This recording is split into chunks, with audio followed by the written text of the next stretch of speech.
ପିପିଲିରେ ଜଳ ସଙ୍କଟ ଆପଣମାନେ ପୂର୍ବରୁ ଶୁଣିଥିବେ। ଡେଲାଙ୍ଗ କଳାସ ଅଞ୍ଚଳରେ ଖରାଦିନେ ଜଳ ସଙ୍କଟ ଦେଖିବା କଥା ଆପଣମାନେ ପୂର୍ବରୁ ଶୁଣୁଥିବେ, କିନ୍ତୁ ଏବେ ପିପିଲିରେ ଜଳ ସଙ୍କଟ କଥା ଆପଣ ଶୁଣୁଛନ୍ତି। ଯଦିଓ ସରକାରୀ ଭାବରେ ପାଖାପାଖି 77ଟି ଟାଙ୍କି ନିର୍ମାଣ କରିବା କଥା କୁହାଯାଉଛି, କିନ୍ତୁ ଏବେ ଯାହା ସୂଚନା ରହିଛି AWSS ପକ୍ଷରୁ ଯେଉଁ ସୂଚନା ଦିଆଯାଇଛି 69ଟି ଟାଙ୍କି ଏବେ କମ୍ପ୍ଲିଟ୍ ହୋଇଛି ଏବଂ 51ଟି ଟାଙ୍କିରୁ ଲୋକମାନେ ବିଶୁଦ୍ଧ ପାନୀୟ ଜଳ ପାଉଛନ୍ତି ଏବଂ ପାଖାପାଖି 10ଟି ଯେଉଁ ଟାଙ୍କି ରହିଛି ସେ 10ଟି ଟାଙ୍କି ଏବେ ଅଚଳ ରହିଛି ଏବଂ ପାଖାପାଖି 8ଟି ଟାଙ୍କି ଏବେ ଅନଗୋଇଂ ପ୍ରୋସେସ୍ରେ ରହିଛି। ପାଖାପାଖି ଯଦି କହିଲେ 50ରୁ 52ଟି ଟାଙ୍କିରେ ଲୋକମାନଙ୍କୁ ବିଶୁଦ୍ଧ ପାନୀୟ ଜଳ ଯୋଗାଣ କରିବା କଥା ବିଭାଗ କହୁଛି, କିନ୍ତୁ ବିଭାଗ ଏବଂ ପକ୍ଷରୁ ଯେଉଁ ପ୍ରକାର ସୂଚନା ଦିଆଯାଉଛି ଏବଂ ପିପିଲି ବ୍ଲକ ପକ୍ଷରୁ ଯେଉଁ ପ୍ରକାର ସୂଚନା ଦିଆଯାଉଛି ସେଥିରେ ତାଳମେଳ ରହୁନି ଏବଂ ବାସ୍ତବ ସ୍ଥିତି ଗ୍ରାଉଣ୍ଡ ଜିରୋରେ ଯଦି ଆପଣ ଦେଖିବେ ଏବେ ମଧ୍ୟ ଜଳ ସଙ୍କଟ ପିପିଲିର 25ଟି ପଞ୍ଚାୟତରେ ଜଳ ସଙ୍କଟ ପ୍ରମୁଖ ସମସ୍ୟା ପାଲଟିଛି। ଆପଣ ଯଦି ଦେଖିବେ ବିଶେଷ କରି ଯଦି କହିବେ ଯେହେତୁ ଖରା ଦିନ ରହିଛି ଜଳସ୍ତର ହ୍ରାସ ପାଉଛି, ସେଥିପାଇଁ ଜଳ ସଙ୍କଟ ଏବେ ପ୍ରମୁଖ ସମସ୍ୟା ପାଲଟିଛି। ଯଦିଓ ଟାଙ୍କି ରହିଛି ବିଭାଗ କହୁଛି ପାନୀୟ ଜଳ ଲୋକମାନଙ୍କ ଘରେ ଘରେ ହର ଘର ଜଳ ଯୋଜନା ଯେଉଁ ସରକାରଙ୍କ ରହୁଛି ଏଠି ସମ୍ପୂର୍ଣ୍ଣ ରୂପେ ଠିକ୍ ରୂପେ ପରିଚାଳିତ ହୋଇଛି ଏବଂ ଲୋକମାନେ ପାଣି ପାଉଛନ୍ତି। ଆପଣ ଯଦି ଦେଖିବେ ପିପିଲି ବ୍ଲକରେ ପାଖାପାଖି ଯେଉଁ 52ଟି କଥା କୁହାଯାଉଛି, ଏଥିରୁ ଅଧିକାଂଶ ଯେଉଁ ଉଚ୍ଚ କ୍ଷମତା ପୂର୍ଣ୍ଣ ଯେଉଁ ଟାଙ୍କି ରହିଛି ହଜାର ହଜାର ଲୋକଙ୍କ ପାଇଁ ଏଇ ଯେଉଁ ଟାଙ୍କି ଥିଲା ଯେଉଁମାନଙ୍କୁ ପାନୀୟ ଜଳ ସଙ୍କଟ ଦୂର କରିଥାନ୍ତା, ସେ ସମସ୍ୟା ଏବେ ଲୋକମାନଙ୍କୁ ଦ୍ୱିଗୁଣିତ କରିଛି। କାରଣ ଏଇ ଜଳ କଷ୍ଟ ସେମାନଙ୍କ ଏବେ ପ୍ରମୁଖ ସମସ୍ୟା ପାଲଟିଛି। ଯେଉଁ ସରକାରୀ ନଳକୂପ ରହିଛି ଅନେକ ନଳକୂପ ଅଚଳ ରହିଛି ଏବଂ ଅନେକ ନଳକୂପରୁ ଜଳସ୍ତର ହ୍ରାସ ପାଇବା ପାଇଁ ଲୋକମାନେ ପାଣି ପାଇବାରୁ ବଞ୍ଚିତ ହେଉଛନ୍ତି।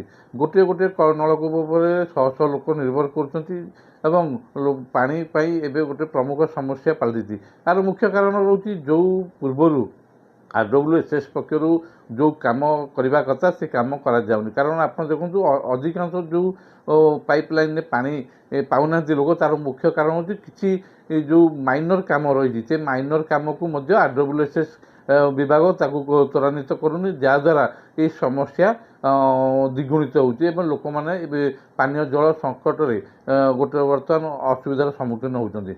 ପିପିଲି ବ୍ଲକରେ ଯଦି ଆପଣ ଦେଖିବେ ସହଜପୁର କଥା କୁହନ୍ତୁ, ସୁହାଗପୁର କଥା କୁହନ୍ତୁ, ଟାଙ୍କି ରହିଛି ପାଖାପାଖି 1.5 ବର୍ଷର ଉର୍ଦ୍ଧ୍ୱ ହେଲାଣି। ଯଶୁଆପୁର କଥା କୁହନ୍ତୁ ଏବଂ କେବଳ ଏଇ ପଞ୍ଚାୟତ ନୁହେଁ ଅନେକ ପଞ୍ଚାୟତ ଆପଣ ଯେଉଁ ପଞ୍ଚାୟତକୁ ଯିବେ ସେହି ପଞ୍ଚାୟତରେ ଏଭଳି ସମସ୍ୟା ବର୍ତ୍ତମାନ ରହିଛି। ଲୋକମାନେ ଟାଙ୍କି ଅଛି କିନ୍ତୁ ଯେଉଁ ମାଇନର କାମ ହେଇଥିଲେ ଲୋକମାନେ ପାଣି ପାଇପାରିଥାନ୍ତେ, ଖରା ଦିନରେ ଜଳ ସଙ୍କଟ ଦୂର ହୋଇପାରିଥାନ୍ତା, ଏ ଜଳ ସଙ୍କଟ ଦୂର ହୋଇପାରୁନି। ଗୋଟିଏ କଥା ଦେଖନ୍ତୁ, ଯେତେବେଳେ ପାଣି ମିଳୁନି ସେମାନେ ସ୍ଥାନୀୟ ସରପଞ୍ଚକୁ ଅଭିଯୋଗ କରୁଛନ୍ତି, ସ୍ଥାନୀୟ ସରପଞ୍ଚ ବାରମ୍ବାର ଦୌଡ଼ୁଛନ୍ତି, AWSS ଅଧିକାରୀଙ୍କ ଦୃଷ୍ଟି ଆକର୍ଷଣ କରୁଛନ୍ତି, ବିଡ଼ିଓଙ୍କ ଦୃଷ୍ଟି ଆକର୍ଷଣ କରୁଛନ୍ତି, ସମସ୍ୟା ସମାଧାନ ହେବ କଥା କୁହାଯାଉଛି।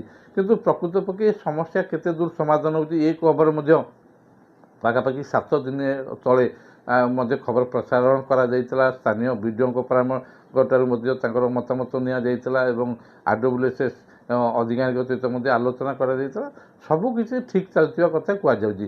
ଯେଉଁଠି ସମସ୍ୟା ଥିବ ସେ ସମସ୍ୟା ସମାଧାନ କରିବାର ମଧ୍ୟ ପ୍ରତିଶ୍ରୁତି Pipili block BDO Sharad sir ମଧ୍ୟ ଦେଇଥିଲେ ଏବଂ ଆଶା କରାଯାଉଥିଲା ସେ ସମସ୍ୟା ସମାଧାନ ହେବ। କାରଣ ଖରା ବଢ଼ୁଛି, ଯେଉଁଭଳି ଭାବରେ ଖରା ବଢ଼ୁଛି ଲୋକଙ୍କର ପାନୀୟ ଜଳ ସଙ୍କଟ ସମସ୍ୟା ସମାଧାନ ହେବ, କିନ୍ତୁ ପାଖାପାଖି 7 ଦିନ ପରେ ମଧ୍ୟ ସେ ସମସ୍ୟା ସମାଧାନ କରିବା ତ ଦୂରର କଥା, ଏପର୍ଯ୍ୟନ୍ତ ମଧ୍ୟ ଅଧିକାରୀମାନେ ସ୍ଥାନୀୟ ସରପଞ୍ଚ ହୁଅନ୍ତୁ କିମ୍ବା ଗାଁରେ ପହଞ୍ଚି ପାରିଲେ ନାହିଁ ଏବଂ ସେ ଲୋକମାନେ ଯେଉଁଭଳି ଜଳ ସଙ୍କଟରେ ସମସ୍ୟାର ସମ୍ମୁଖୀନ ହେଉଥିଲେ ସେହିଭଳି ଜଳ ସଙ୍କଟ ସମସ୍ୟା ସମ୍ମୁଖୀନ ହେଉଛନ୍ତି।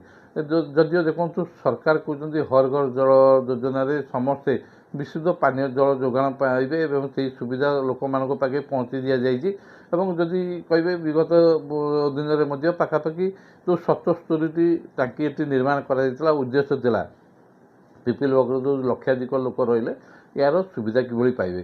କିନ୍ତୁ ଏଇ ଯେଉଁ ଅଧିକାରୀମାନେ ରହିଲେ, ଅଧିକାରୀମାନେ କେବଳ କାଗଜ କଲମରେ ଚାଷ କରୁଛନ୍ତି, ବାସ୍ତବ ସ୍ଥିତିକି ପରଖୁନାହାନ୍ତି, ଯାହା ପାଇଁ ଗୋଟେ ପ୍ରକାର ସରକାର ମଧ୍ୟ ବଦନାମ ହେଉଛନ୍ତି। କାରଣ ଯେତେବେଳେ ବିଶୁଦ୍ଧ ପାନୀୟ ଜଳ ଟିକେ ପାଇପାରୁନାହାନ୍ତି, ପାନୀୟ ଜଳ ସଙ୍କଟ ଦେଖାଯାଉଛି, ନିଶ୍ଚିତ ରୂପେ ସରକାର ମଧ୍ୟ ସମାଲୋଚିତ ହେଉଛନ୍ତି। ଏ ସମାଲୋଚନା ପଛର ମୁଖ୍ୟ ନାୟକ ସାଜୁଛନ୍ତି ଏଇ ଅଧିକାରୀମାନେ। ତାଙ୍କର ଉଦ୍ଦେଶ୍ୟ କ'ଣ ରହୁଛି ସେ କଥା ତ ଆମେ କହିବା ମୁସ୍କିଲ, କାରଣ ଯେତେବେଳେ ତାଙ୍କଠାରୁ ପରାମର୍ଶ ନିଆଯାଉଛି, ଯେତେବେଳେ ତାଙ୍କ ପାଖରେ ଯାଇକି ଆଲୋଚନା କରାଯାଉଛି, ସେ ମଧ୍ୟ କହୁଛନ୍ତି ଯେ ବର୍ତ୍ତମାନ ଆମେ ସବୁ ଜାଗାକୁ ଯାଉଛୁ, ଆଲୋଚନା କରୁଛୁ ଏବଂ ଯେଉଁ ଯେଉଁ ସମସ୍ୟା ରହିଛି ସମସ୍ୟା ସମାଧାନ କରୁଛୁ। କିନ୍ତୁ କିଭଳି ସମସ୍ୟା ସମାଧାନ କରୁଛନ୍ତି, ଏଇ ଯେଉଁ ଲୋକମାନେ କୂଅ ପାଣି ପିଉଛନ୍ତି, ସେ କୂଅ ପାଣି ପିଇବାରୁ ସ୍ପଷ୍ଟ ବାରି ପଡ଼ୁଛି କିଭଳି ଲୋକମାନଙ୍କ ପାନୀୟ ଜଳ ସଙ୍କଟ ପିପିଲି ବ୍ଲକରେ ରହିଛି। ତା'ର ମଧ୍ୟ ଏହା ହେଉଛି ନଗ୍ନ ଚିତ୍ର। ଏଇଟା କୌଣସି ଆଦିବାସୀ ଅଧ୍ୟୁଷିତ ଅଞ୍ଚଳ ନୁହେଁ କି କଣାସ ଅଞ୍ଚଳ ନୁହେଁ। ଆମେ ଭାବିବା ଯେ ସେଠି ଜଳ ସଙ୍କଟ ରହିଛି। ପିପିଲିରେ ପାନୀୟ ଜଳ ସଙ୍କଟ ଏଭଳି ସମସ୍ୟା ବୋଧ ହୁଏ ପ୍ରଥମ ଥର ବୋଲି ଆମେ ଅନୁମାନ କରୁଛୁ। କାରଣ ଏଥିରେ ସରକାରଙ୍କର ଯେତିକି ଭୂମିକା ନାହିଁ, ସରକାରୀ ଅଧିକାରୀଙ୍କର ଅଧିକା ଭୂମିକା ରହିଛି। କାରଣ ଏଠି ପାଇପଲାଇନ୍ର ବ୍ୟବସ୍ଥା ପୂର୍ବରୁ କରାଯାଇଛି, ଟାଙ୍କିର ବ୍ୟବସ୍ଥା କରାଯାଇଛି। ଯେଉଁଠି ମାଇନର ପ୍ରୋବ୍ଲେମ୍ ରହିଛି ସେ ମାଇନର ପ୍ରୋବ୍ଲେମ୍କୁ ଏମାନେ ମଧ୍ୟ ସଜାଡ଼ି ପାରିବା କଥା। ଦେଖନ୍ତୁ, ଯାହା କେବଳ ସୂଚନା ରହୁଛି, କେବଳ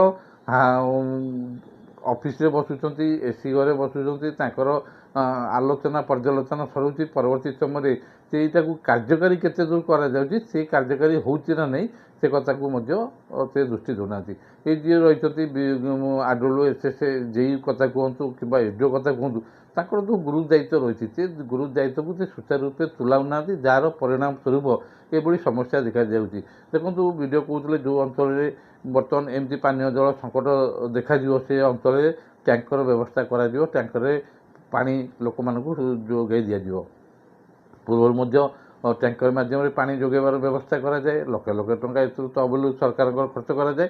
କିନ୍ତୁ ଲୋକ କିଭଳି ପାଣି ପାଆନ୍ତି ସେ କଥା ମଧ୍ୟ ସମସ୍ତେ ଜାଣିଛନ୍ତି, ତାହା ମଧ୍ୟ କହିବା କିଛି ଆବଶ୍ୟକତା ନାହିଁ। କିନ୍ତୁ ଆମେ ଆଶା କରିବା ଯେଉଁ ପିପିଲି ବ୍ଲକରେ ଯେଉଁ ପାଣି ସମସ୍ୟା ରହିଛି, ଯେଉଁ ପଞ୍ଚାୟତରେ ପାନୀୟ ଜଳ ସଙ୍କଟ ସମସ୍ୟା ରହିଛି, ସେ ସମସ୍ୟା କିଭଳି ସମାଧାନ ହେବ। କେବଳ କାଗଜ କଲମ ନୁହେଁ, ବାସ୍ତବ ସ୍ଥିତି ପରଖନ୍ତୁ ଏବଂ ସ୍ଥାନୀୟ ଯିଏ ରହିଲେ ସରପଞ୍ଚ ହୁଅନ୍ତୁ କିମ୍ବା ଜନପ୍ରତିନିଧି ମାନେ ଯେଉଁ ପଞ୍ଚାୟତ ରହିଲେ ଲୋକମାନଙ୍କ ସହିତ ଆଲୋଚନା କରନ୍ତୁ, କେଉଁଠି ସମସ୍ୟା ରହିଛି ସେ ସମସ୍ୟାକୁ ଦେଖନ୍ତୁ ଏବଂ ଯେଉଁ ମାଇନର ପ୍ରୋବ୍ଲେମ୍ ରହିଛି, ଯେଉଁ ମେଜର ପ୍ରୋବ୍ଲେମ୍ ଯଦି ନ ହେଇପାରିବ ସେ କାମକୁ ନ କରନ୍ତୁ ପଛେ, ଯେଉଁଠି ମାଇନର ପ୍ରୋବ୍ଲେମ୍ ରହିଛି ସେ ମାଇନର ପ୍ରୋବ୍ଲେମ୍କୁ ଯଦି ସଜାଡ଼ି ଯାଇପାରନ୍ତା ତାହେଲେ ନିଶ୍ଚିନ୍ତ ରୂପେ ଏ ଯେଉଁ ପାନୀୟ ଜଳ ସଙ୍କଟ ସମସ୍ୟା ସମାଧାନ ହୋଇପାରନ୍ତା। ଆଶା କରିବା ନିଶ୍ଚିତ ରୂପେ ପ୍ରଶାସନ ଏ ଦିଗରେ ଜରୁରୀ ପଦକ୍ଷେପ ନେବ ଏବଂ ଲୋକମାନଙ୍କର ଯେଉଁ ଜଳ ସଙ୍କଟ ରହିଛି ପିପିଲି ବ୍ଲକରେ ସେ ସମସ୍ୟା ସମାଧାନ କରିବା ନିମନ୍ତେ ଆଗକୁ ବାହାରିବ ଏବଂ ଯେଉଁ ଅଧିକାରୀମାନେ ରହିଛନ୍ତି ଯେଉଁ କାମ କରୁନାହାନ୍ତି ତାଙ୍କୁ ମଧ୍ୟ ନିର୍ଦ୍ଦେଶ ଦେବ କିଭଳି ଲୋକମାନେ ପାନୀୟ ସମସ୍ୟାର ସମାଧାନ ହୋଇପାରିବ, ଜଳ ସଙ୍କଟ ସମସ୍ୟା ସମାଧାନ ହୋଇପାରିବ, ସେଥିପାଇଁ ପଦକ୍ଷେପ ନେବେ। ତେଣୁ ଆପଣମାନେ ମଧ୍ୟ ଆପଣମାନଙ୍କର ମତାମତ ଦିଅନ୍ତୁ। ଯେଉଁ ଅଞ୍ଚଳରେ କି ଜଳ ସଙ୍କଟ ରହିଛି କିମ୍ବା ଅନ୍ୟ କୌଣସି ସମସ୍ୟା ରହିଛି, ଆପଣମାନେ ମଧ୍ୟ ଆମକୁ ହ୍ୱାଟ୍ସଆପ୍ ମାଧ୍ୟମରେ ଆପଣଙ୍କ ସମସ୍ୟାକୁ ମଧ୍ୟ ଦିଅନ୍ତୁ। ଆମେ ମଧ୍ୟ ନିଶ୍ଚିତ ରୂପେ ସରକାରଙ୍କ ଦୃଷ୍ଟି ଆକର୍ଷଣ କରିବା ଏବଂ ଆପଣଙ୍କ ଅଞ୍ଚଳର ଯେଉଁ ସମସ୍ୟା ରହିଛି ତା ସରକାରଙ୍କ ଦୃଷ୍ଟି ଆକର୍ଷଣ କରି ସମାଧାନ କରିବା ପାଇଁ ଚେଷ୍ଟା କରିବା। ରହିଲୁ, ନମସ୍କାର।